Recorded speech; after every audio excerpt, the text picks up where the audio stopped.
Giraffes Can't Dance.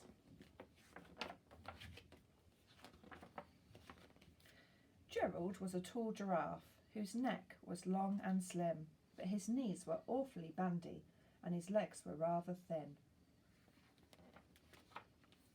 He was very good at standing still and munching shoots off trees, but when he tried to run around, he buckled at the knees. Now every year in Africa they hold the jungle dance, where every single animal turns up to skip and prance. And this year when the day arrived, poor Gerald felt so sad, because when it came to dancing he was really very bad. The warthogs started waltzing and the rhinos rock and rolled. The lions danced a tango which was elegant and bold. The chimps all did a cha-cha with a very Latin feel, and 8 baboons then teamed up for a splendid Scottish reel. Gerald swallowed bravely as he walked towards the floor, but the lions saw him coming and they soon began to roar. "Hey, look at clumsy Gerald," the animals all laughed. "Giraffes can't dance, you silly fool. Oh, Gerald, don't be daft."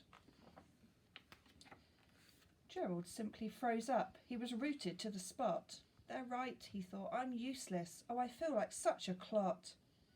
So he crept off from the dance floor and he started walking home. He'd never felt so sad before, so sad and so alone. Then he found a little clearing and he looked up at the sky. "The moon can be so beautiful," he whispered with a sigh. "Excuse me," coughed a cricket, who'd seen Gerald earlier on, "but sometimes when you're different, you just need a different song." "Listen to the swaying grass and listen to the trees. To me the sweetest music is those branches in the breeze.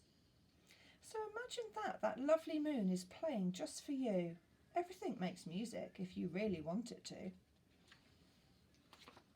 With that, the cricket smiled and picked up his violin. Then Gerald felt his body do the most amazing thing. His hooves had started shuffling, making circles on the ground. His neck was gently swaying and his tail was swishing round. He threw his arms out sideways and he swung them everywhere. Then he did a backward somersault and leapt up in the air. Gerald felt so wonderful. His mouth was open wide. "I'm dancing, yes, I'm dancing. I'm dancing," Gerald cried. Then one by one, each animal who'd been there at the dance arrived while Gerald boogied on and watched him quite entranced. They shouted, "It's a miracle. We must be in a dream. Gerald's the best dancer that we've ever seen." "How is it you can dance like that? Please, Gerald, tell us how." But Gerald simply twizzled round and finished with a bow. Then he raised his head and looked up at the moon and stars above. "We can all dance," he said, "when we find music that we love."